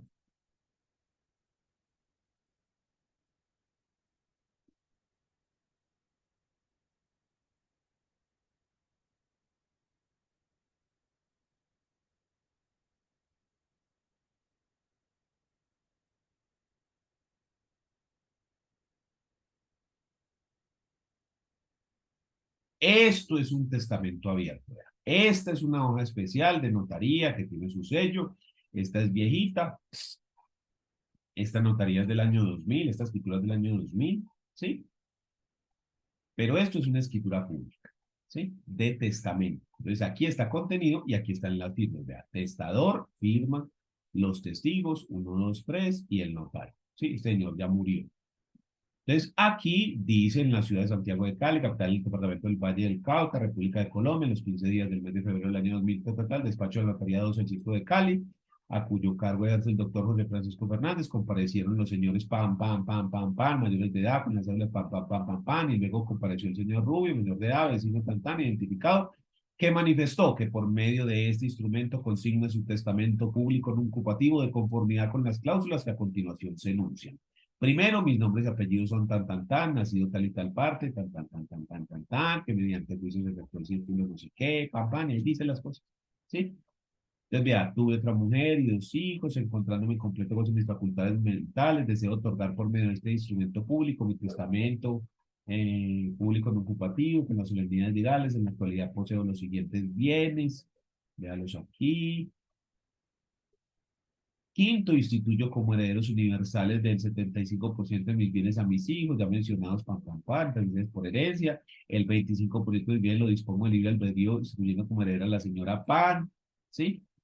Séptimo, de no cumplir la condición impuesta en la cláusula pam, pam, pam, pam. Octavo, si al momento de mi muerte aparecen algunos otros bienes tal, designo como albacea con tenencia y administración de bienes a la señora tal. Esto es un testamento abierto, ¿ya? Eso es un testamento abierto. Sí, lo leo así a la carrera, pues, porque realmente no estamos en el momento como para ponernos a revisarlo así punto a punto, sino para que lo vea, sí, de manera muy general. Eso es un testamento abierto. Muy viejo, pues, porque es del año 2000, tiene 23 años, sí, y el señor ya falleció hace rato, y ahí está el testamento. Es un instrumento público, es abierto, cualquier persona puede acceder a él, sí, eso es información pública. Pero yo le dije que había un asterisco. Yo le dije que este testamento requiere 3 testigos hábiles. ¿Qué es eso? Entonces resulta que el Código Civil, en el artículo 1068, me habla de las inhabilidades de los testigos. Y me dice que si un testigo incurre en alguna de estas circunstancias, si está inmerso en alguna de estas cosas, entonces esa persona no puede servir de testigo. Y usted necesita 3 hábiles. No, pero es que hay uno que no cumple, pero están los otros 2. No. Los 3 hábiles, con uno solo que no cumpla, se cayó, se acabó. Los 3 tienen que cumplir con eso. Uno solo que no cumple, sea, nos acabó el paseo. Los tres tienen que ser hábiles. Primer punto. ¿Listo? Entonces miremos por qué razón, cuáles son las causas que hacen que una persona no pueda servir de testigo.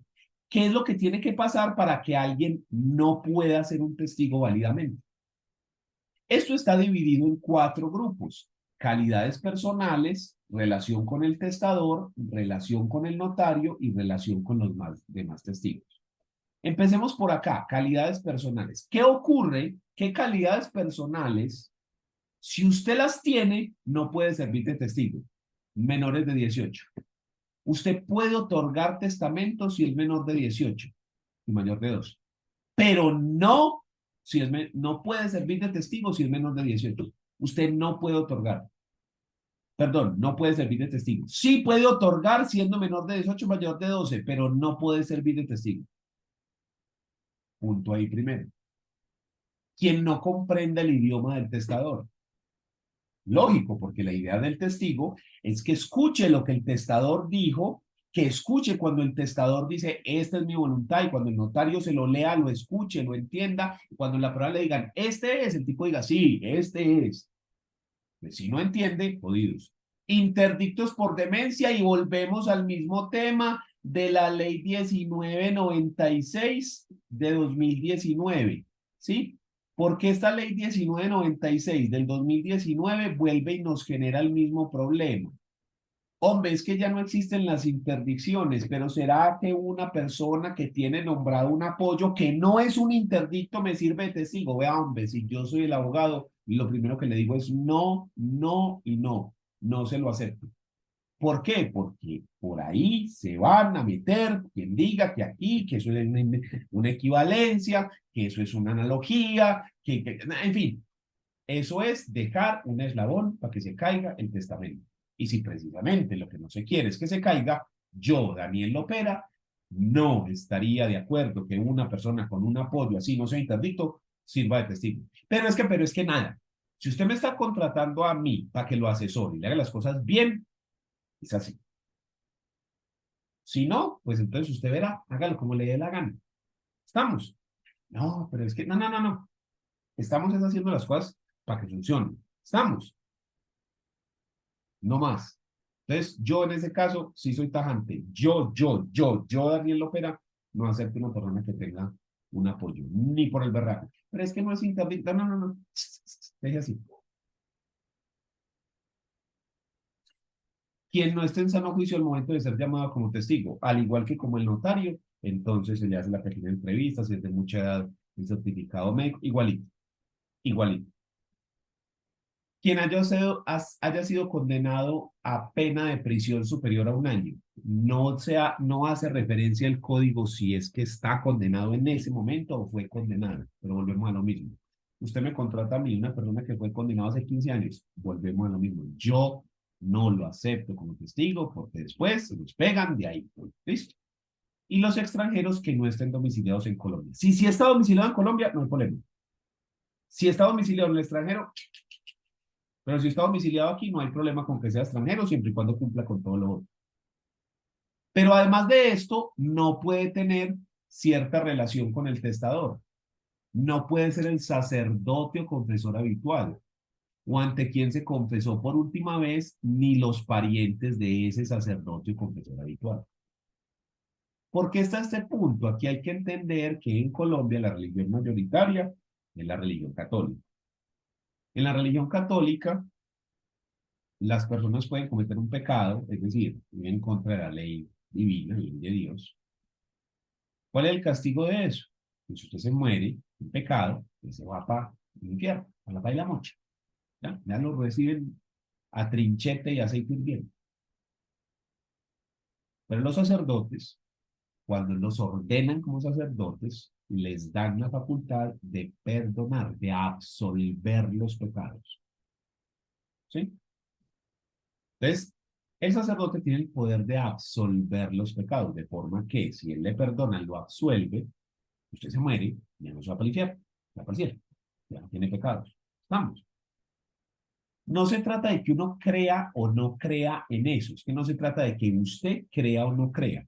Se trata de la persona que sí es un fiel creyente de la religión, ¿ya? O sea, no estamos discutiendo de que eso no es así. Estamos hablando es del creyente de la religión. Entonces, ¿qué pasa? Ese sacerdote que tiene el poder de absolver los pecados tiene mucho poder. Estamos hablando de la condenación eterna del alma. ¿Sí?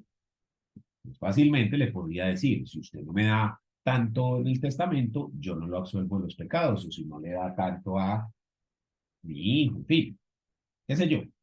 ¿Estamos?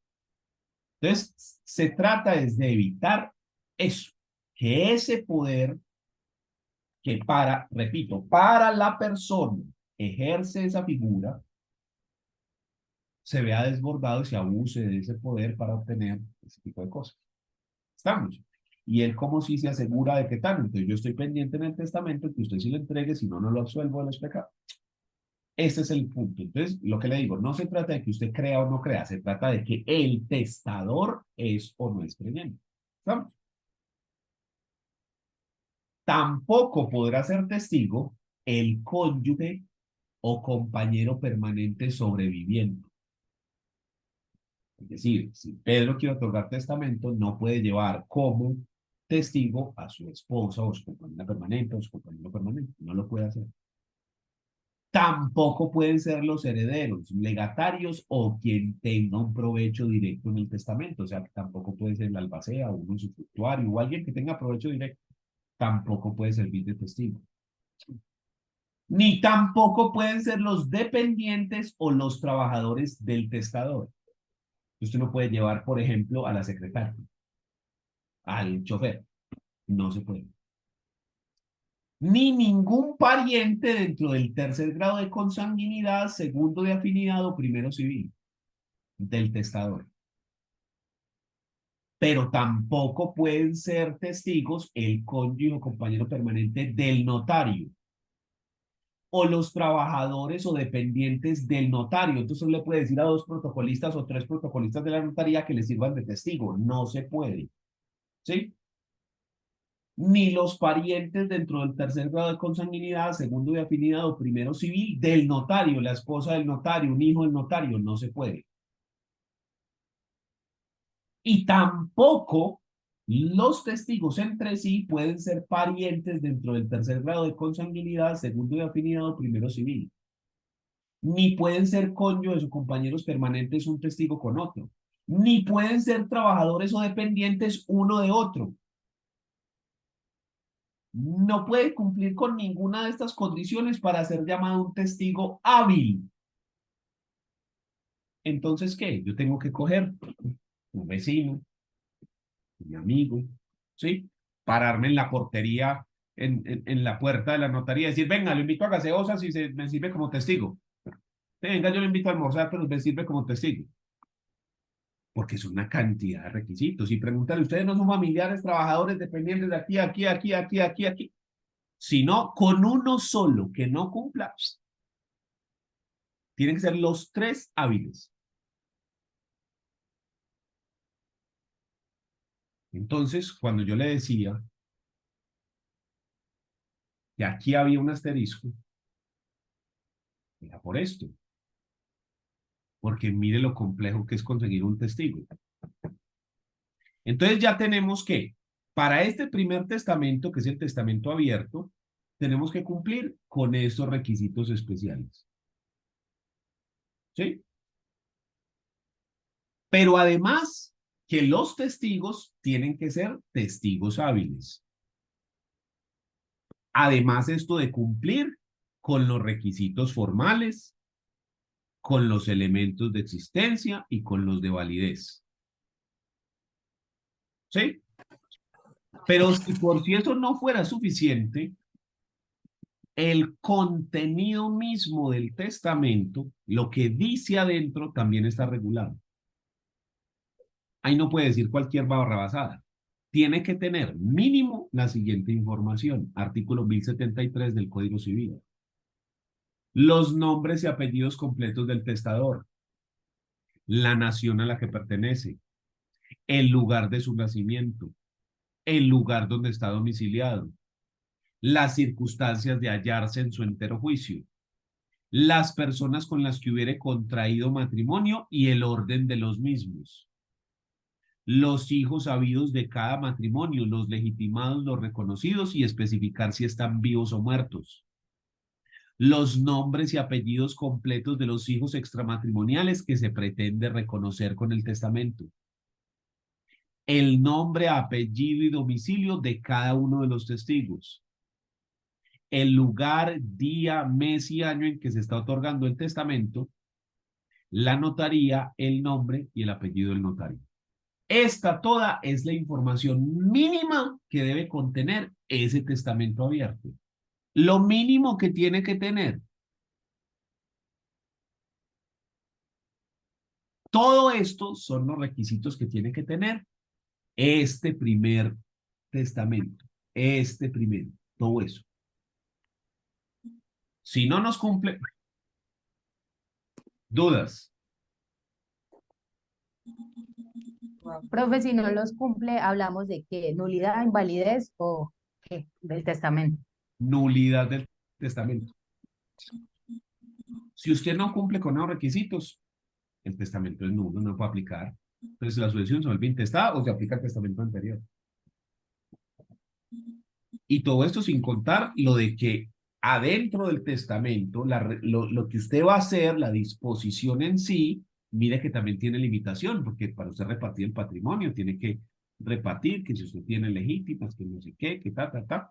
¿Sí? Entonces, por eso era que yo le decía que el testamento es un acto hiperregulado, hipersolemne, que está en detrimento del acto mismo, porque esto es lo que ha generado que la gente no haga testamentos. Es que son muchas reglas, es que es mucho. ¿Estamos?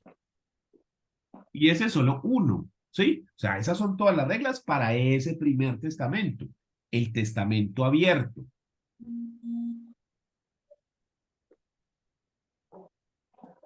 Pero miremos el cerrado, secreto o místico, miremos este otro.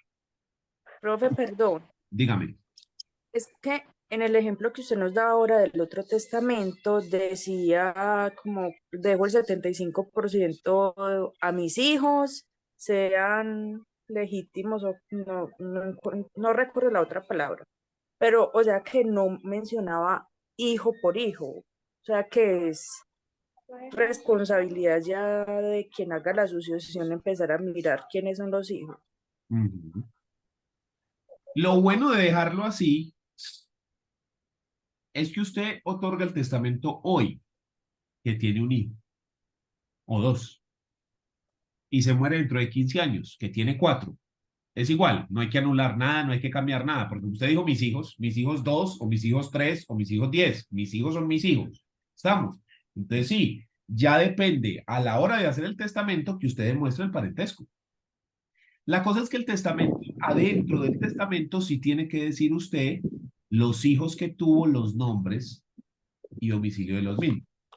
Pero al usted decir mis hijos, no está limitado solamente a esos, a menos que usted diga mis hijos Pedro y Juan. Ahí sí ya es otra vaina. Entonces, si aparecen más, ya se empieza a joder el asunto.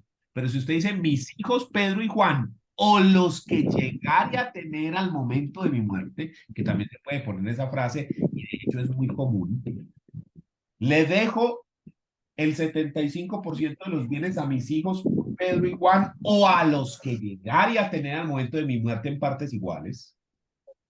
Entonces, con eso se libra la responsabilidad de tener que hacer otro testamento en caso de que se tengan más hijos. Y lo que vos decís, ya la responsabilidad le corresponde esa a quien está haciendo la sucesión de presentarse y demostrar el parentesco. ¿Y cómo demuestra usted que es hijo? Registro civil de nacimiento. Ahí dice, hijo de tal. ¿Estamos? ¿Alguna otra?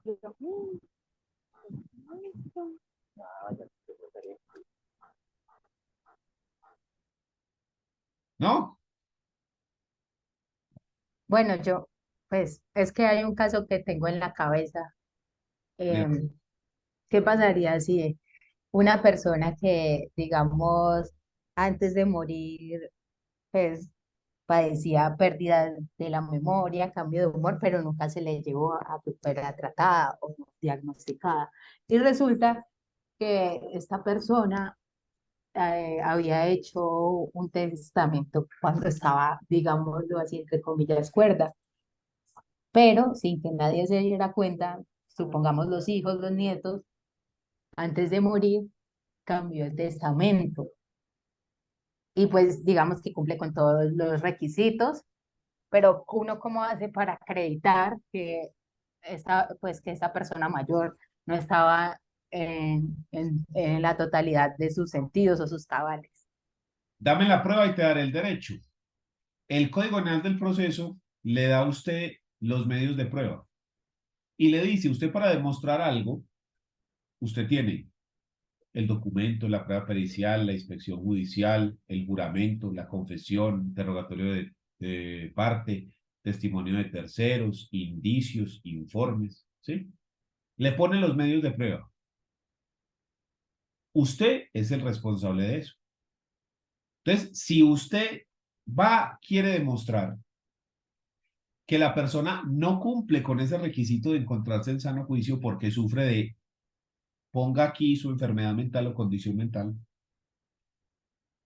usted tiene la carga de la prueba. ¿Qué prueba puede utilizar? Cualquiera de los medios probatorios. ¿Cuál sería lo ideal? Una historia clínica. Pero ¿y si no tenemos historia clínica, qué? Puedes utilizar otros medios de prueba. El problema de esto es que eso es igual para los dos lados. Porque yo digo, no se encuentra en sus cabales. Y la otra persona va a decir, no, sí se encuentra. Pruébelo. Estamos. Y el juez va a valorar esas pruebas. Entonces usted le puede otorgar al juez la prueba, pero si el juez considera que eso no tiene el suficiente poder de convicción, no. Estamos. Entonces, cuando estamos en presencia de una condición de esas, ¿qué es lo normal? O sea, ¿cómo lo hacemos generalmente cuando pasa algo de esa naturaleza? Con la historia clínica. Que en la historia clínica dice que sufre de X, ¿sí? O que toma el medicamento Z. O que tuvo una circunstancia Y. Yo puedo coger esa historia clínica y hacerla revisar por un médico especialista del tema, para que el médico me haga un dictamen pericial, un estudio técnico de esas condiciones que dice en la historia clínica o incluso en la autopsia, y me determine si esa persona se encontraba, sí o no, en sus cabales. ¿Por qué digo de la autopsia? Porque en la autopsia pueden aparecer que está bajo el influjo de las sustancias ta. Y entonces ahí hay que mirar esas sustancias cuando se suministraron y cuáles son los efectos de las mismas y si al momento del otorgamiento entonces podía haber estado bajo Pero si yo no tengo ni historia clínica, porque nunca jamás nadie dijo que el señor tenía demencia senil o Alzheimer o lo que sea. Jamás un médico lo vio por eso. Los únicos que dicen que tenía eso eran a los que dejó por fuera.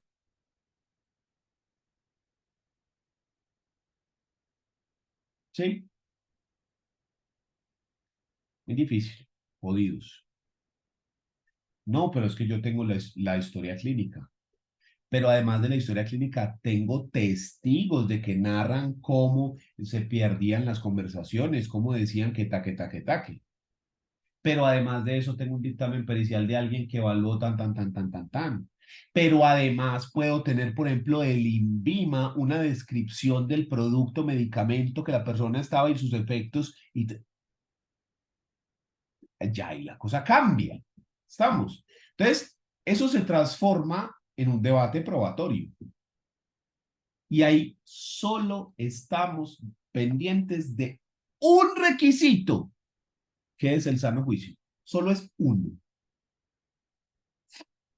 Y mire, todos los que vimos, y ese solo es uno. Un requisito, uno. Entonces, esa es una de las razones por las cuales el testamento es un acto que está en desuso en Colombia, porque es que son muchas cosas. Es que un testamento, para que esté bien hecho, o es un chiripazo, o fue porque lo hizo un abogado, pero no cualquier abogado, un abogado especialista en este tema, un abogado conocedor de ese tema, porque realmente son muchas las circunstancias que pueden hacer que un testamento se caiga, porque tiene muchos requisitos, y volvemos a lo mismo. Esa es una clase, son 6 tipos de testamento distintos. Esos fueron los requisitos de este primero, el abierto o público.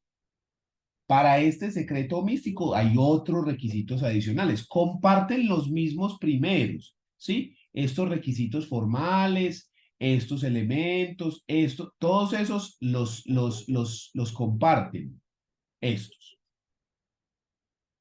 ¿sí? De quién puede testar, quién no puede, todos esos los comparten. Pero los requisitos específicos sí son distintos y están regulados en normas distintas. Entonces, por ejemplo, los específicos del abierto están en el 1090 al 1096. En los del testamento cerrado están en el 1080, que son otros, ¿sí? Y los del testamento otorgado en el extranjero son otros distintos en el 1085. Y así sucesivamente, dependiendo de la clase de testamento en la que estemos hablando, ¿sí? Entonces, lo importante es entender cómo funciona el testamento y comprender que es un acto súper regulado. Yo no le voy a preguntar a usted que me recite todos los requisitos, porque eso no tiene sentido. No es necesario que usted se aprenda esas cosas de memoria, los requisitos. No, eso no. Así no es. Eso ya está en el código. Lo importante es saber que cada testamento tiene unos requisitos específicos y saber que eso hay que buscarlo en el Código Civil, leerlos, buscarlos y actuar de conformidad. ¿Sí? Eso es lo importante que tiene que quedar de esta clase. Que usted vea todo el panorama de los requisitos y vamos a ver todos los testamentos uno por uno, lo vamos a ver y nos vamos a meter a cada uno hablando de sus requisitos específicos para tener completa toda esta imagen de qué es lo que nosotros decimos cuando estamos diciendo de que en Colombia existen varias clases de sucesiones, ¿sí? Y que la primera, porque ya dijimos pues que la partición en vidas tiene sus vainas, que la primera es la sucesión testada. Pero el acto principal de la sucesión testada, lo que la distingue de las otras, lo que la hace especial, lo que es el acto testamento. Y ese acto es un acto muy complejo. Entonces nosotros lo vamos a ver uno por uno. Ya vimos el primero, que es el abierto. La próxima clase continuamos con el cerrado y si nos da tiempo, que yo creo que sí, vemos los otros 4, ¿sí? Que es el extranjero, el verbal, el naufragio y el de guerra. Que los otros son más cortitos, tienen menos requisitos. Pero los dos principales, que son el abierto y el cerrado, son digamos, los protagonistas de esta sucesión testada. Que además de las reglas de la repartición que ya habíamos mencionado, que para el primer orden, que para tal, tiene que contener todas estas otras vainas. Y yo no le puedo hablar, por ejemplo, de la sucesión mixta, testada e intestada, sin que comprendamos perfectamente qué es una sucesión testada. ¿Sí? Entonces, hoy en día, ¿cómo están las cosas en Colombia hoy en día? Más o menos el 90%, si no es que es más, 95, 97% de las sucesiones son intestadas.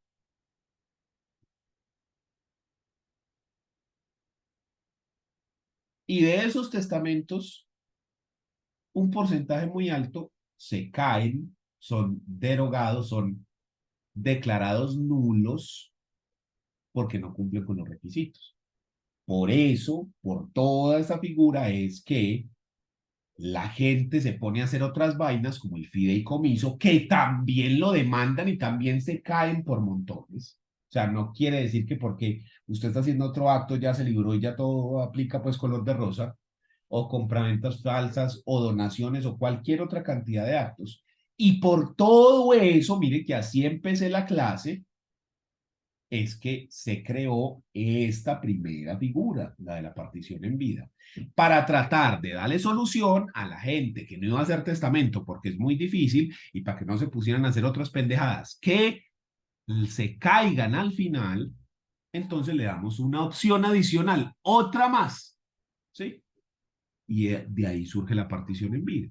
Entonces, por eso en esta clase estamos concatenando las dos cosas, una y otra, para que nos quede supremamente claro el tema. ¿Listo? ¿Dudas?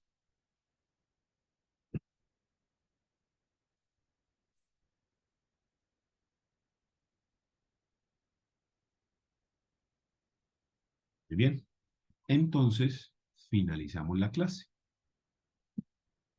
Muchas gracias a todos. Nos vemos la próxima sesión.